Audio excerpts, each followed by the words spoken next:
Es momento de las entrevistas en 24 horas.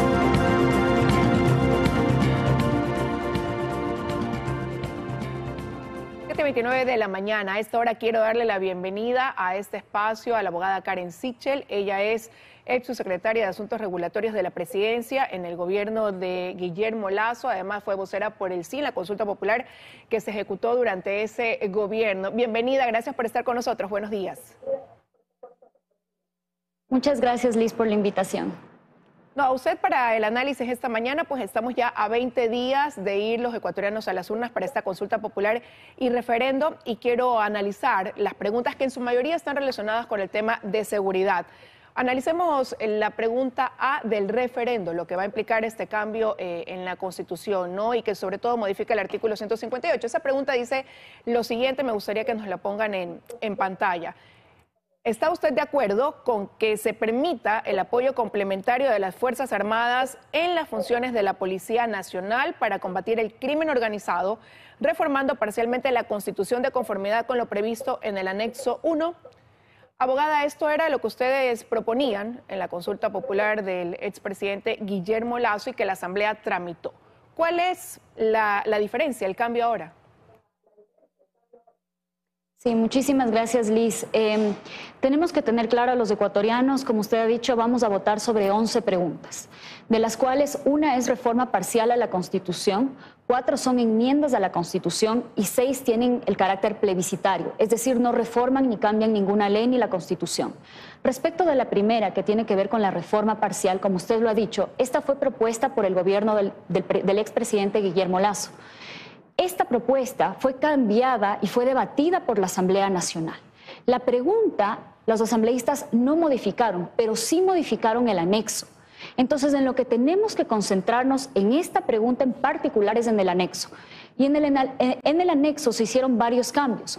Primero, la Asamblea Nacional determinó que las Fuerzas Armadas no podían complementar el trabajo de la Policía Nacional de manera permanente.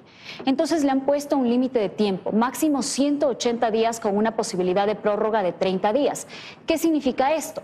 Mientras que nosotros propusimos que permanentemente, debido al carácter permanente del crimen organizado y su presencia territorial en el Ecuador, deben estar las Fuerzas Armadas complementando a la Policía Nacional, la Asamblea Nacional considera que esto tiene que tener un límite temporal y también un límite respecto de los delitos que van a tramitar. Abogada, estas son 2 de las limitantes que pone la Asamblea Nacional. Ese limitante del tiempo, como usted dice, ¿no? De que este apoyo complementario pueda ser 180 días o extenderlo 30 días más, ¿no lo hace la Asamblea quizás para limitar el que se pueda caer en excesos? Sin duda la fuerza pública puede en ciertos casos caer en excesos y es por eso que la propuesta inicial establecía ciertos parámetros que han sido dados por el Sistema Interamericano de Derechos Humanos para que no haya estos excesos, que sea de manera extraordinaria, que sea fiscalizada, que sea regulada, que sea complementaria. Todo eso respetaba la propuesta original. A mí me parece más bien que viene de un desconocimiento de la Asamblea Nacional el poner un límite de tiempo a esta colaboración cuando el crimen organizado no tiene un límite de tiempo. De hecho, es precisamente porque el crimen organizado está ya de manera permanente en el territorio ecuatoriano que se necesitan soluciones estructurales a esto. Y otra cosa que me parece interesante que ha hecho la Asamblea Nacional, que creo que la ciudadanía tiene que conocer, es que establece que la Asamblea ahora va a fiscalizar esta decisión por parte de la Policía Nacional y de las Fuerzas Armadas. Entonces, me parece que esto es interesante porque ahora la Asamblea Nacional va a estar involucrada también en cómo las fuerzas públicas están combatiendo las redes criminales. Y esto es importante porque vemos que muchos de los políticos, obviamente no todos en la Asamblea Nacional, al menos sus partidos, están involucrados con grandes redes de corrupción. Si no es la Asamblea Nacional, ¿quién debería, hasta cierto modo, fiscalizar la ejecución de esta actuación combinada de policía y militares entonces? Los órganos de justicia. Para eso nosotros tenemos órganos de justicia que deberían activarse cuando existen excesos por parte de la fuerza pública. Nadie aquí está apoyando que las Fuerzas Armadas o que la fuerza pública se exceda en el uso precisamente de la fuerza. Pero lo que tiene que pasar es que la justicia tiene que activarse en esos momentos para que correspondan los procesos de indemnización y también de sanciones en el caso de que existan. Pero el momento en el que estos procesos se politizan es cuando estamos teniendo una respuesta inadecuada a este tipo de procesos. Precisamente lo que creo que ha pasado aquí es que la Asamblea Nacional vio una oportunidad para incidir en este tipo de decisiones y las ha tomado. A mí me preocupa cómo esto se va a aplicar en el futuro. Sin embargo, y quiero ser muy clara aquí, considero que es importante esta propuesta porque el fortalecimiento de la fuerza pública es necesario para apoyar al gobierno y al Estado en general, sobre todo, en la lucha contra el crimen organizado. ¿Usted cree que el hecho de que esto tenga que pasar por una especie de fiscalización de la Asamblea, por parte de la Asamblea, puede limitar la actuación? Porque ahora ya no se va a necesitar quizás ese estado de excepción, sino que el comandante de la policía haga un pedido formal al presidente para que esto de aquí se active, obviamente pasando por algunos filtros también, y esto puede llevar a que se fiscalice incluso al COSEPE en su momento, que tiene que también dar el visto bueno para que se dé este apoyo complementario. Precisamente, Liz. ¿Cómo va a funcionar ahora? La policía va a hacer un pedido, como usted ha señalado, y el COSEPE va a ser finalmente el encargado de motivar. Entonces, ¿ahora qué va a pasar? Si es que la Asamblea Nacional va a ser el órgano encargado de fiscalizar, la Asamblea Nacional también va a tener la posibilidad de fiscalizar a los miembros del COSEPE. En su momento, aunque no de manera ordinaria, la fiscal general del Estado fue invitada al COSEPE y podía participar en este órgano. Ahora podría ser eso también una excusa para que eventualmente los partidos políticos que están siendo afectados por las investigaciones de la fiscal puedan encontrar en esto una excusa para continuar sus procesos de obstaculización a la justicia. Entonces, a mí me parece que es inadecuado esto que ha hecho la Asamblea Nacional y creo que como ciudadanos lo que tenemos que hacer ahora es estar pendientes de la gestión de los asambleístas y particularmente de cada uno de los partidos y de los movimientos que van a formar parte de este proceso de fiscalización de la fuerza pública. Ahora, abogada, pero usted decía debería ser la justicia, pero hoy también la justicia cuestionada dentro de estos dos casos con los que hemos arrancado el 2024, Metástasis y Purga. ¿Cómo también confiar quizás en este órgano, en esta función que está tan venida a menos? Sí, y aquí, Liz, yo también, esto es algo que lo decía antes y lo repito ahora, el problema que nosotros tenemos en el Ecuador respecto del crimen organizado es un problema complejo. Las consultas populares son importantes y son herramientas poderosas para hacer que el gobierno de turno y que las autoridades puedan trabajar en conjunto respecto a estos problemas. La consulta que ha propuesto el presidente Noboa tiene temas muy interesantes, por ejemplo, la extradición que se ha retomado.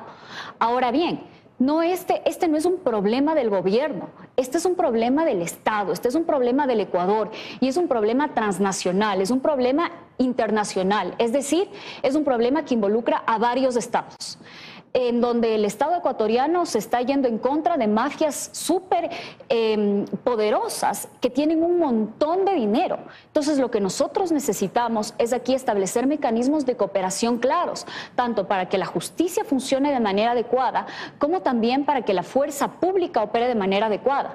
Yo creo que aquí también es momento de, como ciudadanos, asumir nuestra responsabilidad y entender que si es que nosotros no comenzamos a actuar de manera ética y no comenzamos a votar por los políticos que demuestran ética, entonces estamos perdidos. La consulta nos permite de alguna manera, creo yo, revivir este debate de a dónde queremos ir como país. Ahora, lo que busca el gobierno a través de estas preguntas es tener un apoyo integral en la lucha contra el crimen organizado, así lo han dicho. Me gustaría revisar lo que se dice en el casillero F, pregunta 1 de la consulta.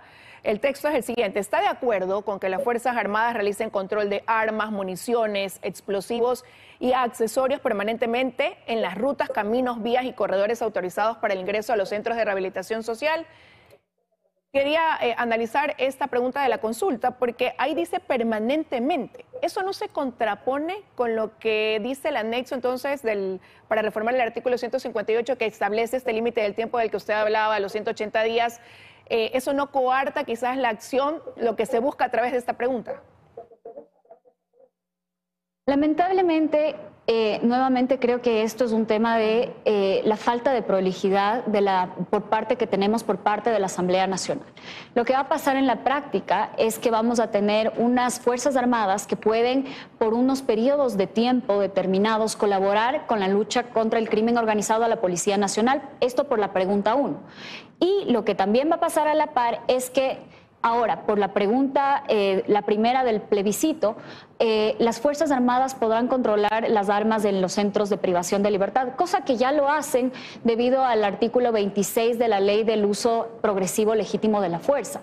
De hecho, yo creo que esta es una de las preguntas que son reiterativas de lo que ya se establece en la ley. Lo único que permite es que ahora las Fuerzas Armadas estén ahí de manera permanente, algo que el ministro de Defensa podría decidirlo hoy mismo.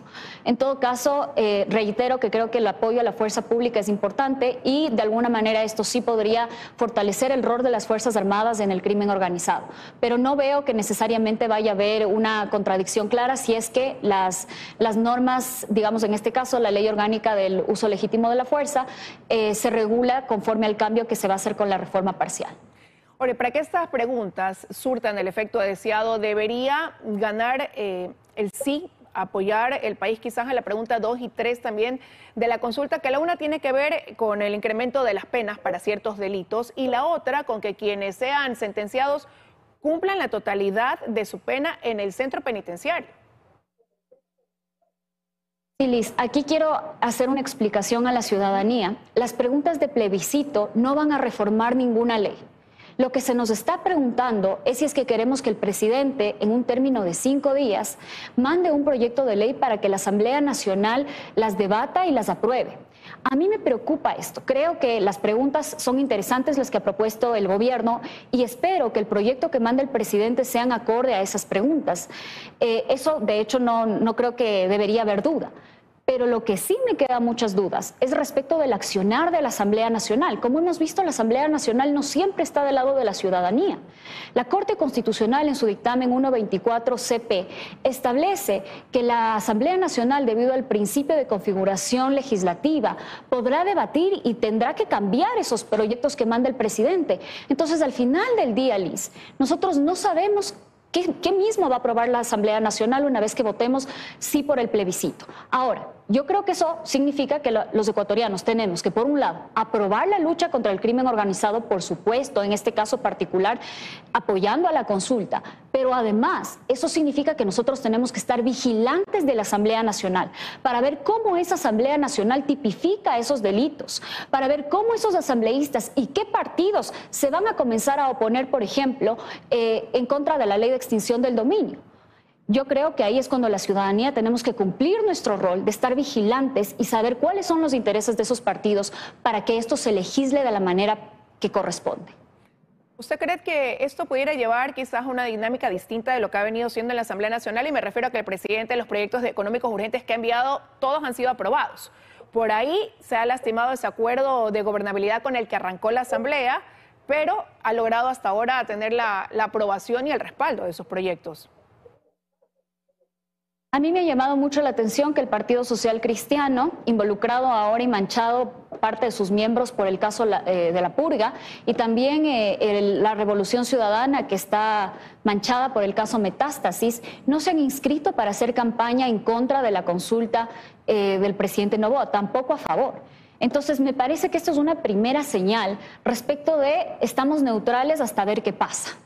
Esta conveniencia que tienen estos partidos para decidir, creo que le corresponderá al gobierno del presidente Noboa tomar las negociaciones claras y transparentes para que sus proyectos sean aceptados.